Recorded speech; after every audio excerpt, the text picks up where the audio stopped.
Musika aləmində Zakir Mirzəyevi tanımayan bəlkə də tapılmaz. Çünki onun musiqi mədəniyyətimizin inkişafındakı xidmətləri heç də az deyil. 73 yaşlı bu ahıl insan qəlbinin döyüntüsü ilə barmaqlarını hələ də heç bir maniyəsiz işlətməyə qadir bir sənətkardır. Mənim qarmana olan həvəsim əvvəl budur ki, Ulu Tanrı hər kəsə bir qismət bəxş edir. Onadır ki, elə Allah tərəfində mənim qarmanın ecazsız səsinə vurğun edir. Zakir müəllim elə bir dönəmin sənətkarıdır ki, musiqimizin böyük sənətkarlarının ətrafında səhnəyə gəlib və formalaşıb. Onun ətrafı çərçivəsi tam fərqli bir dünyanın adamları idi. Təbii ki, musiqimizdə böyük sənətləri ilə böyük sözləri olan şəxslərin xeyir duasını alaraq o səhnəyə addımladı. Mən onu Əhəd Əliyevin, Tevhid Əmirovun, Məmməd Ağayevin, mən salmaqlarının, ifasıqlarının vurğun idim. Uşaq vaxtında, o vaxtında mənim təxminən 50-51-ci illərdə mənim 7-8 yaşım vardı. Hamının evində radio yox idi. Balaca bir dənə radiomuz vardı bizim evimizdə. Ona qulaq asardım. Qarmonun səsi gələn kimi özümü öldürürdüm. Deyirdim, ilahi, görürsən mən qarmon çala bilməm yoxsa yox.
Zakir Mirzəyevin ailəsində ciddi musiqi ilə məşğul olanlar da az olmayıb. Əvvəla bizim ailəmizdə mənim atam Qulam Hüseyn ki, gözəl balaban ifası, çox gözəl balaban ifası.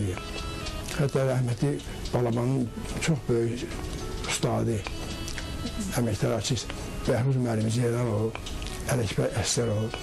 Bunlar mənim atamın dostları idilər. Atamın da çağrısını çox bəyənirlər. Deyirlər ki, Qulam Hüseyin balabanın ifasında öz yolu var. Onunla bərabər ailədə bütün qardaşları musiqinin birbaşa davamçılarıdırlar. Neyse indi qanla, genlə mənə keçmişdi bu musiqi. Bütün uşaqlarımıza göstərdilər, siz tanıdığınız Qulam Mirzənin özü, Qulam Mirzədən böyük qardaşlarım vardı mənim, Adil. getdi rəhmətə. O rəhməti adını özü, qarmon, balaman, nə bilim, klarni, adını dayı, ondan sonra gözəl, bütün demək olar musiki alət, gözəl piano, bütün musiki alətlərinin adını xəbərdar edir.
Zakir Mirzəyevin qarmona olan marağı elə kiçik yaşlarından olur. Atasına ona hədiyyə etdiyi qarmon onu bu peşəyə daimi bağlayır. 8 yaşında mən xəstələndim.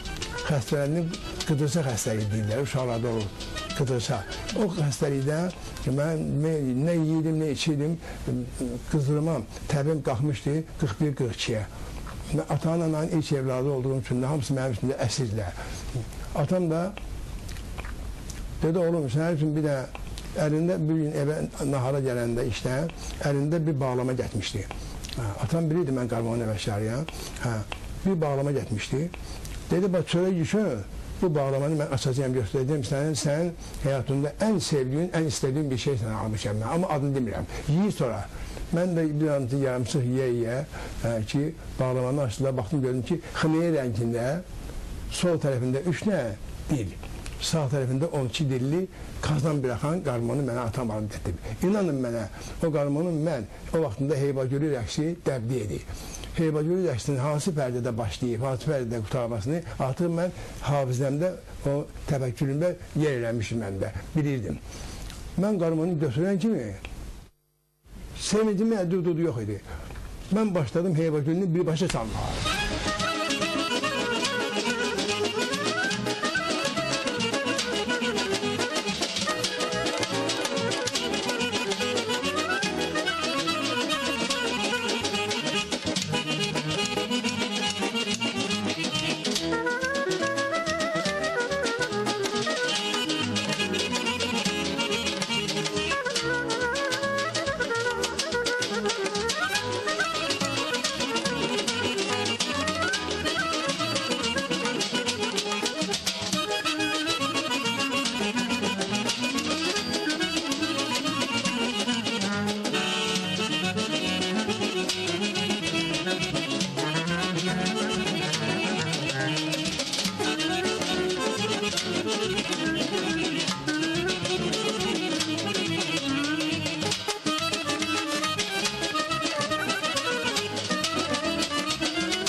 Zakir Mirzəyev Azərbaycanın məşhur qarmon ifaçılarına özünə müəllim hesab edir. Kör Əhədlə başlayan qarmon ifaçılıq məktəbinin yaradıcılarının rolu Zakir Mirzəyevin də həyatında böyük rol oynayır. Əvvəla bizim bu qarmon aləti Əhəd Əliyevdən gəlib. Bu qarmon, bu bizim çaldığımız üsul ki var, bu Əhəd, indi əlbəttə müasir dövrdə bir balaca indi əlavə, hər musiqi öz əlavələri ilə indi meydana çıxıblar, yaxşı ifaçılar meydana çıxıblar.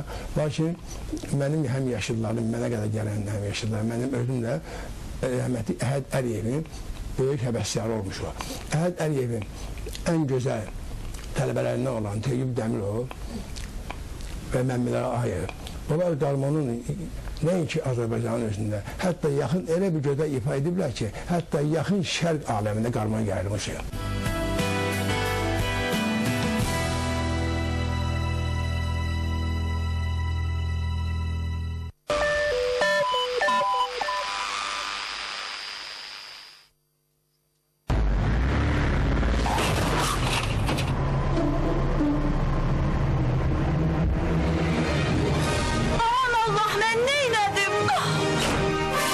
Vaxtı nə qərəzdir, mənim atımı kim əzdi? Yüzünə də sən də bu borcun sonu gəlməz. Hər şey qaydasındadır, təlaşlanmağa dəyməz.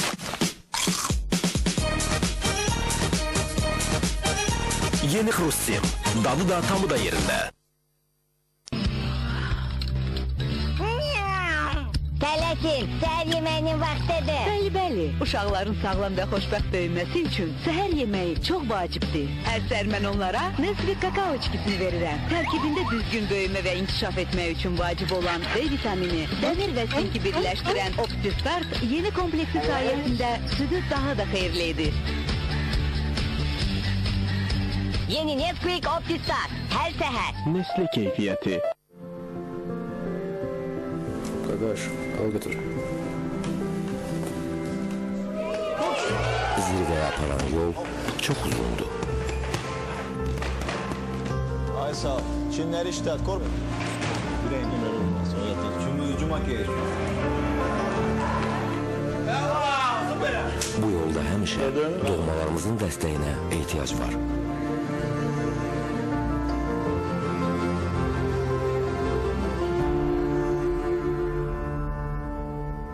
4, 5.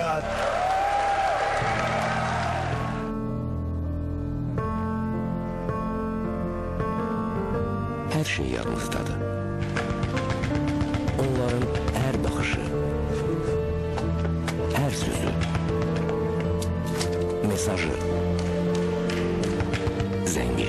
Çok sağ ol kardeş. Sağ ol. Özümüzü hiç vaxt yalnız hiss eləmirik. Çünkü biz həmişə bir-birimizə bağlı oluruq. Ve biz birlikte olanda her şey mümkün olur. Çünkü biz bağlandıkça daha güçlüyüz. NAR, Bakı 2015'in rəsmi tərəfdaşı. Saçların tökülmə səbəbiyle heç maraqlanmısınız? Əsas səbəblərdən biri kəpəkdir. Bu sağlam olmayan baş dərisinin işarəsidir. Head & Shoulders saç tökülməsinə qarşı şampon. Baş dərisini nüfuz edərək onu sağlam və kəpəkdən azad edir. Üstəlik saç tökülməsini azaldır. İşi sağlam baş dərisi ilə başlayın. Head & Shoulders saç tökülməsinə qarşı şampon.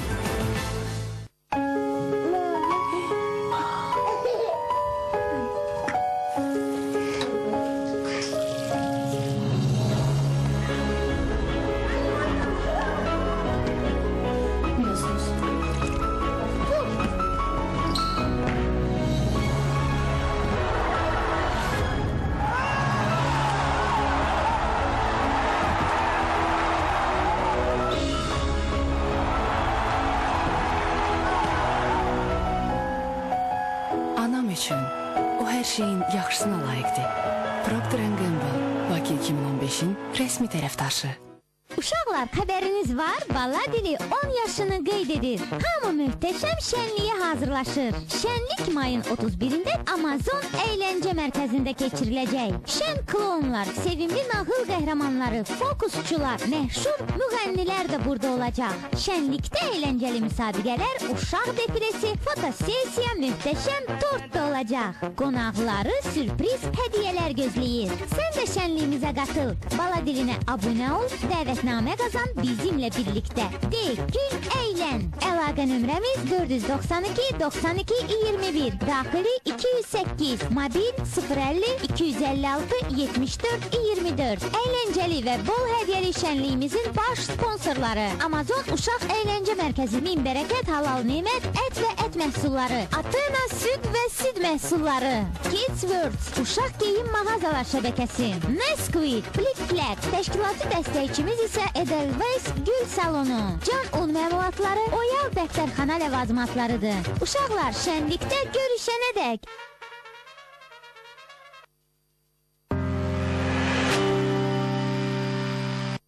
Bütün dərdlərin ən acısı övlad itkisi.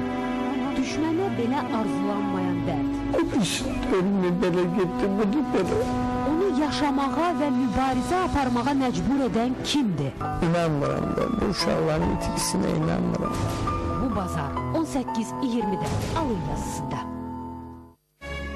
Rəsulzadə heç vaxt Azərbaycan sözünün kiçilməsinin tərəfdarı olmayıb. Sadəcə bir dəfə Azərbaycanı qısaldıb, oğluna Azər adı qoyanda... Əgər o ailəsini qoruyub, yaşayan adam olsaydı, o Məhəmməd Əmin Rəsulzadə olmayacaqdı. Məhəmməd Əmin Rəsulzadə Azərbaycan Xalq Cümhuriyyətinin hökumətində nə bir hökumət üzvü kimi, nə bir parlament rəhbəri kimi, nə bir rəhbər postlarda təmsil olunmayıb. Azərbaycan parlamentində böyük bir fraksiyanın lideri idi və 11 komissiyadan ikisinin üzvü idi. Bu şəxsiyyətdən sonra ancaq nöqtə işarəsi qoymaq olar. Vergül işarəsi bura uyğun gəlmir.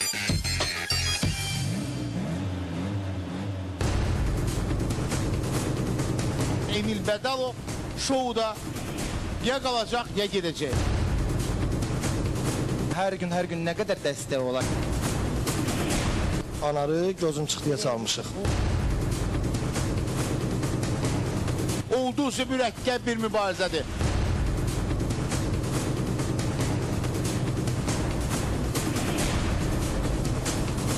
Necə olacaq vəziyyət?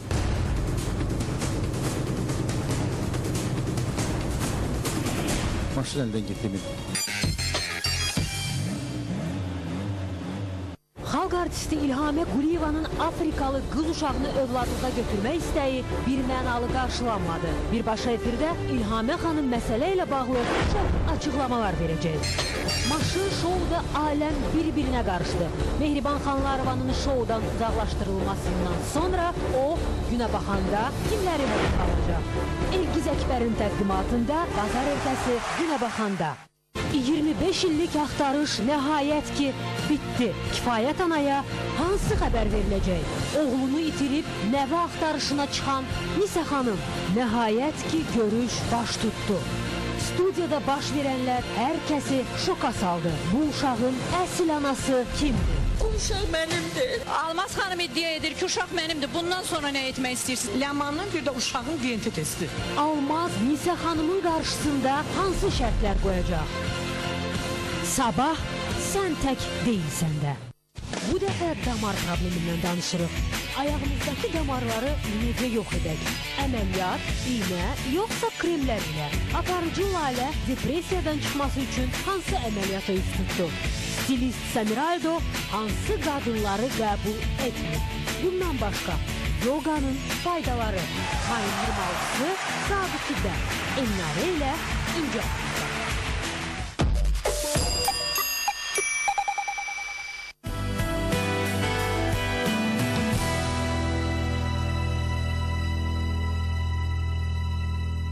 ...1959-cu ildə Moskvada keçirilən dekadada çıxış edən Zakir Mirzəyev yeniyetmə olmasına baxmayaraq onu həmin iştirakçılar sırasına da daxil edirlər. Moskvaya göndərilən bəli. Onlarla mən 7 dekada etmişdim. Rəhmətli Tarsalan, böyük ustad. Bayağı Hazım Məmmədov adını çəkdi. Tarsalan bu vaxtında düşünmüşdüm olan qruplarını. Əhsən Dadaşov. Çox dahi sənətlərdir. Onlarla bir yerdə. Şöhrət xanımın özünə bir yerdə. Hacı Məhəmmədov özü bir yerdə. Bütün də Azərbaycanın orada 10 günlük keçdi. Azərbaycanın ən qaymaqları, ən virtuoz ifaçıları hamısı göndərilmişdi.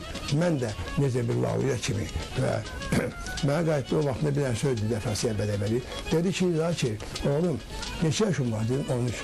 Dedi, sən bilirsən ki, özündən 30 il irəlini salırsan. Sən bu salğığı sala 50 yaşındadan, 45 yaşındadan.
Zakir Mirzəyevin qarmonun milliləşdirilməsində alətdə milli muğamlarımızın səslənməsi və inkişafına olan münasibəti də fərqlidir. Məsələn, Teyyib Dəmirov qarmonunun Azərbaycan qarmonuna çevrilməsində Teyyib Dəmirovun müstəsna rolu var.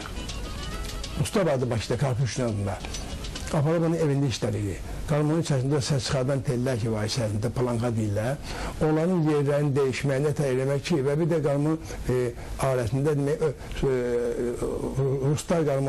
Rusların qarmonları ki var deyir, qarmaşqalar deyirlər və sonra qarmon deyirlər. Onların sol tərəfində müşahiyyət milli musiqilərinə uyğun olaraq ona düzəltmişlər. Amma bizim musiqimizin tələbatına görə qarmon demək tək səsli olmalıdır. Sol tərəfdə müşayiət. Onun üstündə qarmon alətində iki tərəfli müşayiətdir. İlk dəfə demək olar Əhəd Əliyevə düzəldib Karpuşunu.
Milli Filarmoniyanın solisti kimi çalışan Zakir Mirzəyev maestro Niyazinin sevimli ifaçılarından biri idi. Filarmoniyadan 30 il işləmişəm, 30 il oranı solisti olmuşam. Mən qurtarmışam, o vaxtında Mirzə Əliyev adına teatr institutu idi. Sonra onun adını dəyişir edilər, Mədəniyyət və İncəsənət Universiteti. İndi mən özüm də hansı ki, orada müəllim işləyəm, bu da bir xoş bağlıqdır ki, özüm bitirdiğim institutda müəllim işləyəm. Deməli, orada mən işlədiyim vaxtında Niyazi son dövrdə 77, 78, 79-cu illərdə Niyazi maestro oranın direktoru idi. Həm də Üzeyir Özbeyev adına Simai Orkestrinin baş dirigör və bədii rəhbəri idi. Mənə Niyaziyə təqdim edədilər ki, bizim belə bir işçimiz var. 2.50 qarmon çalan yoxdur. Mənə qədər qarmonu 2.50 işim çalmıyor. Yeganə adam olmuşam ki, mən qarmonu 2.50 çalır. Yəni, həm müşahiyyətdə, sol tərəfdə, həm sağda.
Zakir müəllim həm də qarmon üzərində yeganə ixtiraçıdır. O qarmonu Azərbaycanda solaxa ifaçısı olan yeganə sənətkardır. Hətta bu ixtirasına görə o patent də alıb. Sonra bir təb gəldi mənə zarafatla dedim ki, mən qarmonu bir çörüm, belə edim, baxım görüm necə olur.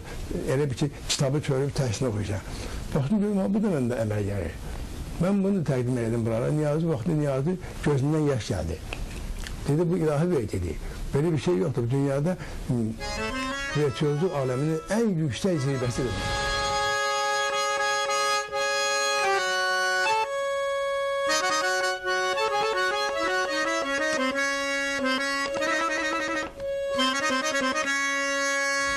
Zakir Mirzəyev Azərbaycanın böyük sənətkarlarının həm də müşahidçisi olub. Xan Şuinskidən tutmuş, ölkənin bir çox sənətkarlarına qədər. Xan əminin özünü müşahid eləmişəm. Hacı Məmmədovun iki oğlanları var, içində toyunu mən çalmışam. Xan əminin deməli başçısı qızı evləndi, öz dayısı oğlu ilə. Xanın kişi qarışı Allah yaranın oğlu ilə. Yəni xan əmi demiş ki, qarmon çalan zahisi gətirir. Getdi toy oldu Bərdədə. Getdim Bərdədə xan əmi özü oxuyan oldu orada. Həm bacısı qızını qardaşı oğlunu alırdılar. Həm orada xan əmi oxuyurdu, həm də eyni zamanda toyda mən idarə edirdim. Ən böyük oxuyanımız, gözəl oxuyanımız, əvəz olmaz oxuyanımız Şövkət xanı. 22 il Şövkət xanımı mən müşahidə etmişəm və sonra həm də ki, müşahidə zamanı eyni zamanda əldə sonra da ifa edirdim. Konsertlər zamanı. Filarmoniya səhnəsində, rayonlarda, başqa demək, Rusiya vaxtında, Rusiyanın başqa demək şəhərlərində, regionlarında. Sara Qədimovanı, Şadman xanım İsmailovanı, Elmirə Rəhimovanı, rəhmətli Fatma Mehraliyevanın özünü. Kimi deyim sizə mən? Hamını müşahidə edəcəm. Yəni, kimi eşitmişsə, kimi tanıyırsınızsa, hamını müşahidə. O vaxtında mən orada konsert bölməsində, konsert şöbətdə işlədiyimə görə həm mənə göndərirlər konsertlərə, həm də sonra çalırdım. Məsələn, Tarın anası, asası, babası olan Hacı Məmməd Osman'dan müşahidə etmişəm. Mənim bu müşahidəmə heyran qalan Əhməd Başxanov kimi ustad bizim Azərbaycanın bütün böyük bəstəkarlarının da müəllimi olmuş olan Əhməd Başxanov mənim müşahidəmə heyran qalmışdı.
Seçme kartof, bitki yağı ve duz. Bak bu kadar sade. Lay's Classic'in unutulmaz tadının sirri təbiiliğindedir. Lay's Classic, yalnız kartof, bitki yağı ve tuz. Çox yaşlılarından fərqli olaraq artıq tanınan və seçilən sənətkar olur və beləliklə onun dünyanın bir çox ölkələrinə səyahətləri də baş tutur. Bu yaşda satmışam. Dünyanı, bu qarımın mənə dünyanı gəzirir. Vallahi rəhmət etsin, Niyazi məni o vaxtında göndərdi mənə Hollandiya ölkələrinə, Hindistana, başqa Avropa ölkələrinə. 73 yaşlı sənətkar, əməkdar artisti, bir otaqlı, kiçik bir evdə yaşayır. Deyir, həyatından narazı deyil, çünki onu yaşadan sənəti var. Səmimi qəlbli ailədə, nəsildə, cinsdə yetişmişəm ki, mən hər şeyə Allahın mənə nə bəxş etdiyi varsa, hər şeyə şükür deyirəm mən. Mən bugünkü gündə məsələn, bayaqları mən gördüm, mən dedim, çevirişdən qabaq, o vaxtında Allah can sahib etsin. Tofiq mənim Bakıxanov, mən özüm yaxınlaşdım, böyük bəstə Kəlməz xalq artisti, Tofiq mənim Bakıxanov yaxınlaşdım mən. Dedim, sizin əsəri mən Qarmanda ifa etmək istəyirəm, ilk dəfə. İlk dəfə o iki əsərin mənə Kəmalə xanım, Mirbayə Babayeva, piyanistka, onlarla məşğul oldular mənimlə. Tofiq Bakıxanovun əsərini hazırladıq, apardıq verdik Tofiq mənimə. Tofiq mənim əsəri mənə təqdim edəndə mən 5 otaqlı otaq dedim. Onları uşaqlarının evləri olmadığı üçün verdim uşaqlarına, gəldim bir otaqlı. Bax, yenə deyirəm ki, bir otaqlı ev olmasına baxmayaraq, buna da şükür deyirəm mən.